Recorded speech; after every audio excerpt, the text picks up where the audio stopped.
Padre, este proyecto que comenzamos lo hacemos en tu nombre y bajo tu señoría. Este día ensanchamos nuestro territorio, corremos las estacas de nuestra tienda y vamos por lo ilimitado de Dios. Oramos para que establezcas tu reino a través de esta tu palabra. Pido tu bendición en el nombre de Jesús, Señor nuestro. Amén. Hola, ¿qué tal? Te saludo. Y desde este lugar pido que la gracia de Dios te bendiga junto a tu familia. Me pregunto muchas veces si Dios tendrá algún certificado de aprobación para nosotros. ¿Aprobará Dios nuestra vida, nuestro ministerio, nuestro quehacer, nuestro andar? ¿Cómo saber eso? Si contamos con el visto bueno de Dios. Alguien dice, no, sí, porque mira cómo me ha bendecido, cómo me ha respaldado. Te invito a escuchar este momento grato, pero por supuesto siempre tomando un rico café, que es un aroma que satisface nuestros sentidos. Pero también la palabra de Dios que satisface nuestro espíritu. Una cosa es ser aceptado por Dios, pero otra cosa es ser aprobado por Él. ¿Quieres saber tú cómo Dios aprueba nuestro andar? Estudiando su palabra, me encuentro con que Jesús siempre fue rodeado de muchos que creyeron a Él y estuvo sobre la tierra, pero Él no se comprometió con todos ellos. En un momento determinado logró juntar 5,000 personas a los cuales alimentó. Y luego cuando lo siguieron, Jesús les dijo, ustedes vienen a mí por los panes y los peces. Y Jesús luego los despidió. Y Pedro vino sobre él y también Jesús le invitó, dice, ¿y ustedes también se quieren ir? Y Pedro le dijo, bueno, Señor, ¿a quién iremos si solamente tú tienes palabras de vida eterna? Entonces nos encontramos aquí con un primer grupo que estuvo compuesto por las multitudes. Le siguieron grandes multitudes. Y de hecho, se dijo más tarde, desde entonces muchos de sus discípulos volvieron atrás. Y ya no estaban con él. El segundo grupo era más pequeño, 70. Este grupo con un ministerio ya un poco más especializado para las naciones gentiles. Y después de esta cosa designó el Señor también a otros 70 más. Lucas 10:1. El tercer grupo, aún más pequeño, 12 hombres. De aquellos fueron que él invitó al monte a orar y pasó la noche orando, y cuando era de día llamó a sus discípulos para escoger a 12 de ellos, a los cuales llamó apóstoles. Ese era el tercer grupo. Y fuera de tal grupo también escogió un cuarto grupo, el cual consistía en 3 personas. 6 días después Jesús tomó a Pedro, Jacob y Juan, su hermano, y los llevó aparte al monte alto, y se transfiguró delante de ellos, y resplandeció su rostro como el sol, y sus vestidos se hicieron blancos como la luz. Este grupo de 3 sería testigo ocular de la majestad divina de Dios. Estos discípulos representarían todos aquellos que perseguirían hacia la meta del supremo llamamiento de Dios en Cristo Jesús. Estos 3 son como los vencedores, los que perseveraron, los que fueron recompensados, los que de alguna manera consiguieron un certificado de aprobación. Dios no se mostró a todos, sino que de forma especial les dio la revelación a estos 3. La pregunta es cómo ganar nuestra aprobación delante de Dios. No todos los que le siguen al Señor califican para ser incluidos en el grupo de íntimos delante del Señor. Estando Jesús en Jerusalén, muchos creyeron en su nombre, viendo las señales que hacía, pero Jesús mismo no se fiaba de ellos, porque les conocía a todos. Y una de las características para comenzar a esgrimir y elaborar ese certificado de aprobación, primero que todo, es procurar el bien de los demás. No ser egoísta en ninguna parte. Segunda prueba es cuando, y lo vemos en Gedeón. Dios hace un llamado a Gedeón para levantar un ejército para pelear contra los enemigos de Israel. Y él levantó 32.000 personas. 32.000 hombres. No obstante, Dios sabía que no todos ellos estaban con su corazón genuinamente dispuestos para llevar a cabo una batalla. Y entonces decidió recortar el número. Y a los temerosos los mandó para la casa. Quedaron 10.000. Y de 10.000 hizo un nuevo recorte. Los llevó a las aguas. Y le dio la clave. Todos los que dieran de alguna manera, bebieran agua, sin perder el enfoque, a ellos preservaría. Y se fijó en algo muy claro. Uno, el cómo bebían el agua. Y hay algunos, la gran mayoría, 9.700 personas, que se tiraron a las aguas y perdieron la noción del tiempo. No se fijaron quién estaba al lado, adelante, atrás. No. Ellos disfrutaron beber del agua. Sin embargo, 300 solamente, 300, fueron los que tomaron el agua como su mano, como una taza, como una copa. Y nunca perdieron de vista el entorno de ellos. Y así solamente bebieron agua sin perder la visión de lo que estaba a su alrededor. Y la manera en que ellos, estos 10.000 soldados, tomaron agua fue la resolución para que 9.700 los mataran para la casa y solamente quedaran 300. 300, que fueron los aprobados. Dios nos prueba muchas veces en las situaciones más particulares, en las cosas más ordinarias.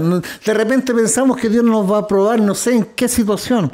Y es en las pequeñas cosas, en las pequeñas actitudes, en nuestra actitud hacia los amigos, hacia el dinero, hacia el trabajo, hacia los placeres, hacia los honores, hacia la gloria, hacia la vanagloria, gloria terrenal, hacia las comodidades. A través de esas situaciones, Dios muchas veces ve y examina nuestro corazón.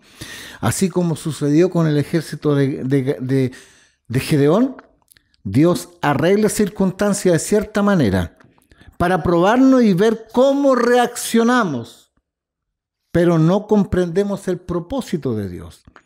Cuando nosotros sentimos que estamos siendo bendecidos, ojo, Dios nos está probando.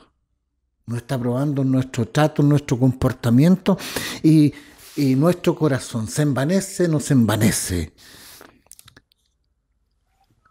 Los del ejército de Faraón, de los 10.000, 9.700 perdieron la oportunidad de ser aprobados por Dios porque se sintieron y cayeron en la sensación de placentera de tomar agua porque tenían un justo derecho, satisfacer su sed.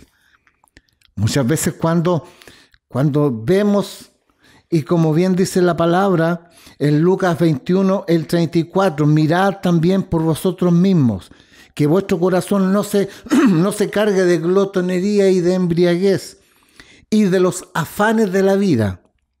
Y venga de repente sobre nosotros aquel día, cuando las cosas, el diario vivir, nos atraen más que el amor por Cristo. Entonces estamos siendo probados. Pablo exhorta a los corintios y dice, hermanos, que el tiempo es corto, resta poco tiempo, pues a los que tienen esposo sea como que si no las tuvieran, y a los que lloran como que no lloren, a los que se alegran como si no se alegrasen, a los que compran como que si no poseyesen nada, y a los que disfrutan de este mundo como si no lo disfrutaran, porque la apariencia de este mundo se pasa. Esto digo para vuestro provecho, no para tender lazos, sino para lo honesto y decente, y para que sin impedimento nos acerquemos a Dios. Es decir, Pablo dice, no hay nada en la tierra que pueda traernos más la atención que nuestro amor por el Evangelio y por Jesucristo. No podemos permitir que nada en el mundo nos distraiga con total, absoluta entrega a esa cosa, sino Nuestra devoción por Dios tiene que ser la marca indeleble en nuestro andar. Las cosas legítimas se ven inocentes, se ven inofensivas, pero lo peligroso es que son extremadamente distractivas y hasta peligrosas. Lo justo, lo que corresponde, pero muchas veces eso nos distrae para acercarnos a Dios. Podemos aliviar nuestra sed, por supuesto que así como lo hicieron estos 300, pero sin perder de vista lo esencial. Otro punto importante es no perder nuestra mente y poner nuestra mente y nuestra vista en las cosas de arriba y no en las de la tierra. Tenemos que ser diligentes. Ninguno que milita se enreda en los negocios de la vida a fin de agradarle a aquel que nos tomó por soldados. Si militamos en el camino y somos soldados y estamos en los negocios del Señor, entonces tenemos que agradarle a Él en primer lugar. Pablo le dice a Timoteo: procura con diligencia presentarte a Dios aprobado, y aprobado como un obrero que no tiene de qué avergonzarse, que traza bien la palabra de verdad. Primera de Tito 1 dice: doy gracias al que me fortaleció, a Cristo Jesús Señor nuestro, porque me tuvo por fiel poniéndome en el ministerio. Del agrado o no del no agrado a Dios, el Nuevo Testamento dice lo siguiente: de 600,000 soldados israelitas, número 1:46, dice: quienes perecieron en el desierto por su incredulidad, 600,000 que no agradaron a Dios. Primera de Corintios 10:5 dice: más de ellos no se agradó Dios. Y vea usted que esto es importante: los salvó de la mano del faraón, los hizo pasar el Mar Rojo, les dio agua a beber de la roca, les dio maná, les renovó sus vestidos, es decir, les dio bendiciones materiales. Vino el respaldo de Dios, pero no eran del agrado de Dios. ¿Qué le parece eso? Aquellos israelitas habían sido redimidos de la esclavitud egipcia, habían conocido el poder de la sangre del Cordero, símbolo de la redención del Señor, y pasaron el Mar Rojo, símbolo del bautismo, y a pesar de todo eso, Dios no se agradó de ellos. A pesar de todo, a pesar de que Dios no se agradó de ellos, porque Dios es bueno, ve usted, Dios los cuidó, siendo compasivos con ellos.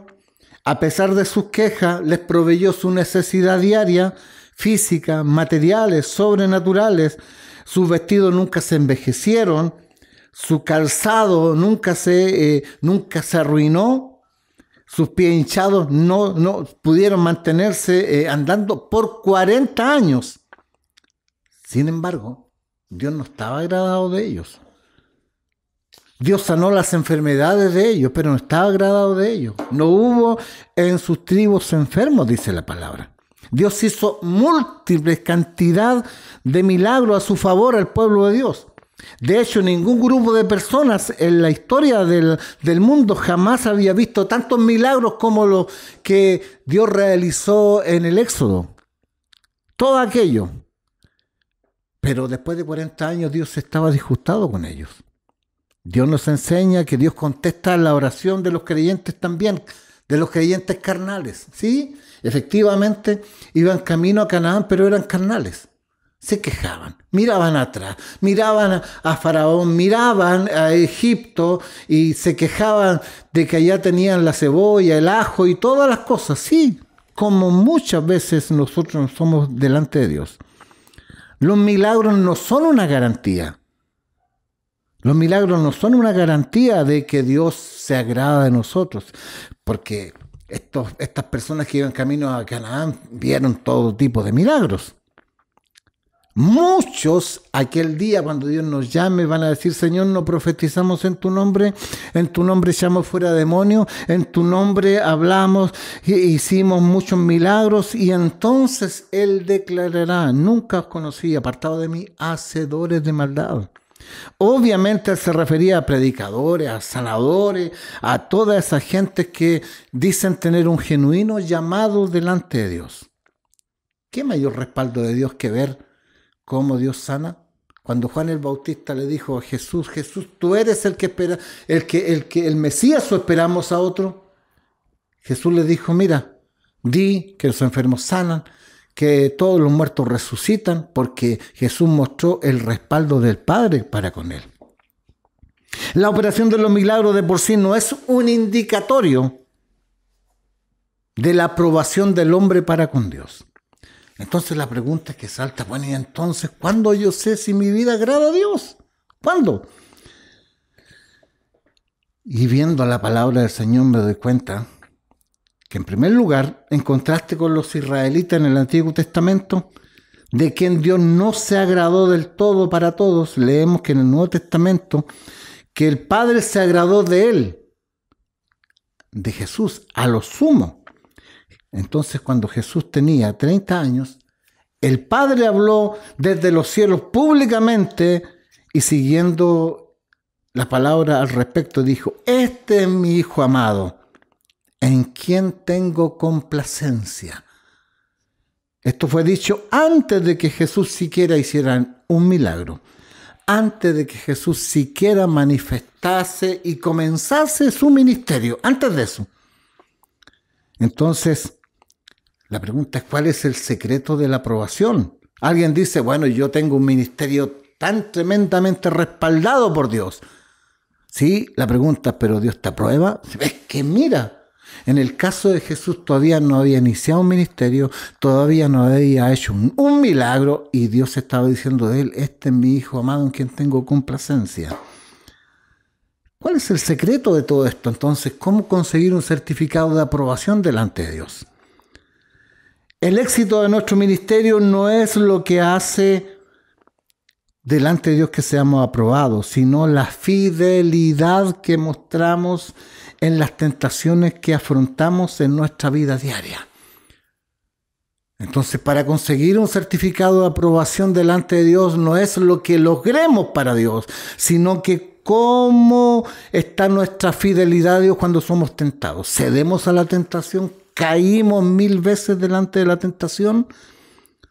Las son dos únicas formas y maneras en que nos han dicho respecto a los 30 años de Jesús en la vida de Jesús, aparte del incidente del templo, es que Jesús dice la palabra, fue tentado en todo, según nuestra semejanza, pero sin pecado. Y segundo, que ni aun Cristo se agradó de sí mismo. O sea, Jesús fue tentado en todo, pero no se dio la tentación. Él había resistido fielmente la tentación en cada punto y nunca procuró satisfacer sus propios deseos o anhelos, ni se procuraría en cualesquiera de estos asuntos. Es lo que complacería al Padre. Segundo, su carácter santo. Dios no se impresiona más en cuanto a nuestro carácter que el de la santidad. Nuestro carácter santo es lo que atrae la aprobación de Dios. Nada más que eso. Debemos evaluarnos en nosotros mismos puramente en cuanto a nuestra relación con el pecado. ¿Cómo reaccionamos delante de la tentación? Es la única medida infalible en que nuestra condición espiritual se vea resaltada. De esta manera, y esto es importante, de esta manera, entonces tanto el sanador y el predicador que van viajando por el mundo, comparado con una mujer que nunca a lo mejor va a salir de su casa, y que es una sencilla mujer, un sencillo hombre, ¿cierto? Y que un día se van a presentar delante del tribunal de Cristo. ¿Sabe? Delante del Señor los dos tienen las mismas posibilidades de ser aprobada o desaprobado. Alguien dice, pero es que he ido por las naciones, he alcanzado. ¿Qué obra no he hecho para Dios? Y la otra mujer a lo mejor apenas alcanzó a criar a sus hijos con mucho esfuerzo.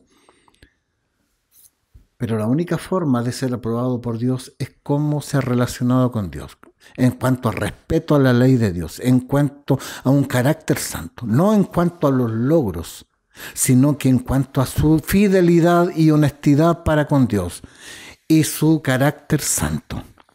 Jesús es nuestro ejemplo, por sobre todas las cosas. Jesús fue sencillo y pobre. Y no estoy haciendo una alegoría a la pobreza bajo ninguna razón.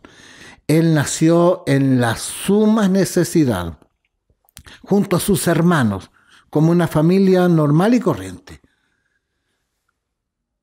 Muchos de sus hermanos no creían, tenían incredulidad. ¿Se imagina usted allí, en su familia, viviendo las necesidades, los pleitos? Pero sin embargo Jesús fue sin pecado. Imagínese las presiones, las luchas, el infortunio diario, todo aquello. Sin embargo, Jesús nunca hubo pecado en él. Para conseguir finalmente la aprobación de Dios, solamente dos cosas. Uno, la fidelidad para con Dios. Y segundo, cómo nos relacionamos respecto al pecado. ¿Resistimos la prueba? ¿Resistimos la tentación? ¿Somos fieles a Dios? ¿Obedecemos sus preceptos, sus mandamientos?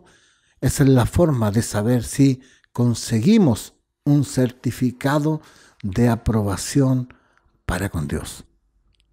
Venid a mí todos los que estáis trabajados y cargados, y yo os haré descansar. Descansemos en el Señor.